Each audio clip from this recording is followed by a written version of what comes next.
नहीं तो हम सारी मुसलमान औरतें आदमी हिंदुओं के पास चले जाएंगे कि हमसे चल के मंदिर में फेरे लगवा लो और हमें अपने साथ अपनी बीवी। लेकिन ये जो झंडा दिख रहा है आपको राम जी का, दिख रहा है। ये हौसला बढ़ाता है मेरा। राम नाम करते हुए मैं निकलती हूँ। फिर हम एक दूसरे को छत पे देखते थे, फिर ऐसे करके हमारी मुलाकात वगैरह हुई। फिर इनसे बात हुई तो इन्होंने बोला मैं हिंदू हूँ, तो मैंने बोला ठीक है मैं हिंदू बनने को तैयार हूँ। फिर ऐसे करके हमारी बात आगे बढ़ी।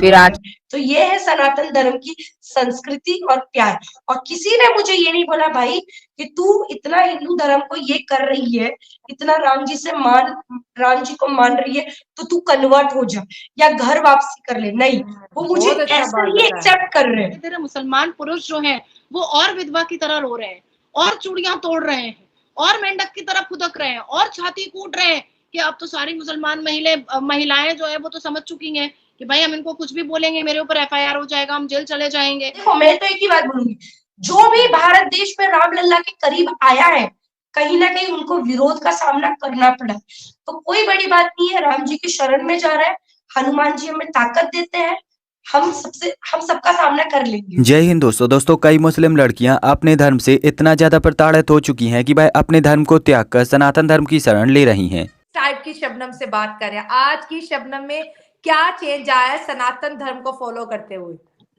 भाई मैं सच्ची बोल रही हूँ, 32 डेज हो गए मैं घर से बाहर हूँ। कहीं ना कहीं मेरी फैमिली मुझे बहुत सपोर्ट करती है, बहुत याद आती है उनकी। मतलब तो फिर एक बोलते ना हमारे भारतीय सेना से, दुनिया की कोई भी सेना हो, उनसे भारतीय सेना से कहीं ना कहीं प्रेरणा लेते हैं भाई कि वो भी अपने देश के लिए अपने घर से बाहर रहते हैं कहीं ना कहीं। तो उनको सोच के मुझे बड़ा अच्छा लगता है कि भाई वो दूर हो सकते हैं, मैं तो 32 दिन के बाद या 40 दिन या 50 दिन के बाद तो घर पहुंचूंगी, लेकिन वो सालों साल बॉर्डर पे खड़े रहते हैं, तो कहीं ना कहीं वहां से हिम्मत मिलती है। तो उस जो मैं पहले मुंबई की शबनम थी, मुंबई से जब उससे पहले मैं जब रहती थी, जब निकली नहीं थी भाई, पैदल चलने का नामो निशान नहीं था, गाड़ी से आती जाती थी।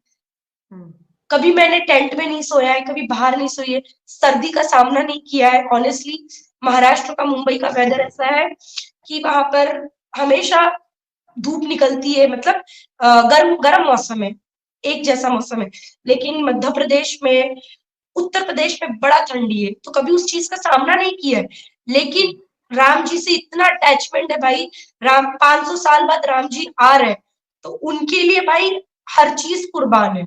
और आज आप ये फर्क देखिए कि राम जी में अब दरअसल पिछले कुछ समय से हमें ये न्यूज बार बार सुनने को मिलती है कि बीते समय में कई ऐसी मुस्लिम लड़कियां सामने निकल कर आई हैं जिन्होंने अपने धर्म को त्याग कर अपनी स्वेच्छा से सनातन धर्म को स्वीकार कर लिया है, और इन लड़कियों की संख्या लगातार तेजी से बढ़ रही है। और इसीलिए अब मुस्लिम लड़कियां बुर्का को त्याग कर साड़ी और सिंदूर धारण कर रही है। कई मुस्लिम लड़कियों ने हिंदू लड़कों से शादी करके इस्लाम धर्म को त्यागा और फिर सनातन धर्म को स्वीकार किया, और कई मुस्लिम लड़कियों ने इस्लाम की कुप्रथाओं की वजह से इस्लाम धर्म को छोड़कर सनातन धर्म स्वीकार कर लिया है। जो लड़कियां इस्लाम धर्म को छोड़कर सनातन धर्म को स्वीकार कर रही हैं, तो उनका यहाँ पर कहना होता है कि इस्लाम धर्म और सनातन धर्म में जमीन आसमान का अंतर है। वो कहती हैं कि इस्लाम धर्म में लड़कियों को जिन कुप्रथाओं का सामना करना पड़ता है, ऐसी कुप्रथाएं हमें सनातन धर्म में देखने को नहीं मिलती। उन लड़कियों का आगे यहाँ पर कहना होता है कि सनातन धर्म में इस्लाम धर्म के जैसे परिवार के सदस्यों के साथ शादी विवाह नहीं होता, बल्कि सनातन धर्म में तो ये एक बहुत ही बड़ा जघन्य पाप माना जाता है। उनका आगे यहाँ पर यह भी कहना होता है कि सनातन धर्म में महिलाओं को जितनी आजादी और स्वतंत्रता दी जाती है, उतनी इस्लाम धर्म में आजादी स्वतंत्रता नहीं मिलती। अब आज के समय सनातन धर्म केवल मुस्लिम लड़कियां ही नहीं बल्कि पूरी दुनिया की पसंद बनते जा रहा है, और आपको देखने को मिलेगा कि फॉरेनर्स भी सनातन धर्म की ओर आकर्षित होते हैं और मंदिरों में जाते हैं। हमारे पास एक टॉपिक है,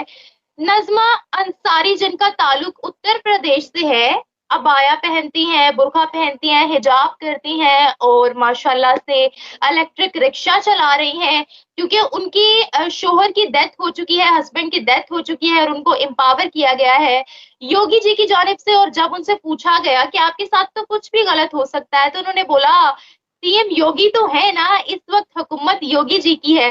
तो आप क्या कहेंगी कि लेट नाइट वो रिक्शा चलाती हैं, सेफ है और इतनी एम्पावर है, क्या कहती हैं आप? सबसे पहले तो मैं आपको उत्तर प्रदेश के मुख्यमंत्री योगी आदित्यनाथ जी के बारे में एक चीज बता दूं।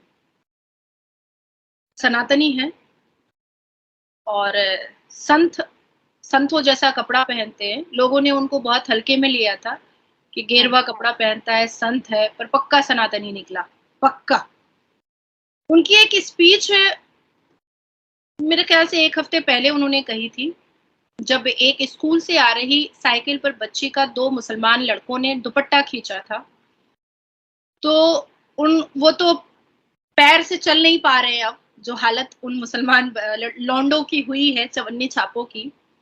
तब उन्होंने एक स्पीच कही थी कि उत्तर प्रदेश की सरजमीन पर अगर कोई भी उत्तर प्रदेश की माँ बहनों की तरफ आंखें उठाकर देखेगा या उनके साथ किसी भी तरीके की कोई हरकत जो गलत है वो करेगा, तो दूसरे ही चौराहे पर यमराज खड़ा होगा,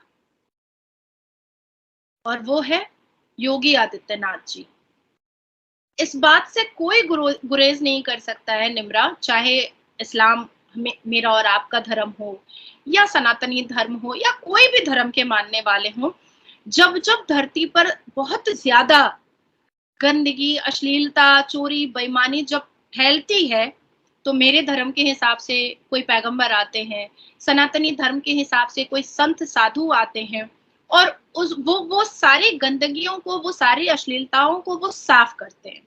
तो उसी तरीके से भारत में उत्तर प्रदेश की सरजमीन पर एक संत साधु ने एक अवतार बन करके आया है, जिसका नाम योगी आदित्यनाथ जी है, और वो सारी अश्लीलताओं को खत्म कर रहे हैं, सारे ठरगजेबों को जेल की सलाखों में पहुंचा रहे हैं, सारे ठरके आजम को जेल की सलाखों में पहुंचाने का काम कर रहे हैं। मुझे बहुत खुशी होती है जिस हिसाब से उत्तर प्रदेश तरक्की कर रहा है।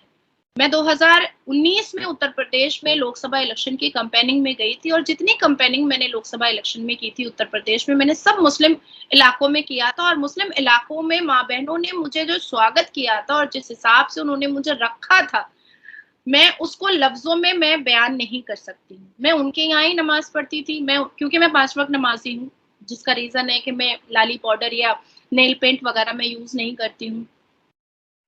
तो उनके यहाँ ही नमाज पढ़ती थी, उनके यहाँ ही खाना खाती थी, और बहुत इज्जत से वो लोग मुझे रखते थे। और वो महिलाएं हिजाब में, बुर्के में, चदरे में, वो मुझे कहती थी कि हम लोग तो अल्लाह से दुआ कर रहे हैं कि उत्तर प्रदेश में योगी जी की सरकार आ जाए, बस। क्योंकि एक वक्त था जब उत्तर प्रदेश में समाजवादी पार्टी की सरकार हुआ करती थी, और मुख्यमंत्री और उनके पिता खड़े होकर के मंच पर कहते थे कि अरे बलात्कार हो जाता है, मनचले लोग हैं, लड़कियां टाइट जीन्स पहन करके निकलती हैं तो बलात्कार हो जाता है। अब मिठाई का डब्बा खुला रहेगा तो किसी का मन आ ही जाएगा उठा करके खाने का। ऐसी टिप्पणियां उत्तर प्रदेश में योगी जी की सरकार आने से पहले बलात्कार पर, महिलाओं के अगेंस्ट में, महिलाओं के खिलाफ में। खैर, अब मुस्लिम लड़कियां जो कि सनातन धर्म को स्वीकार कर रही हैं, तो इस पर आपकी क्या प्रतिक्रिया है? आप यहाँ पर क्या सोचते हो? अपना जवाब मुझे नीचे कमेंट में जरूर बताएं।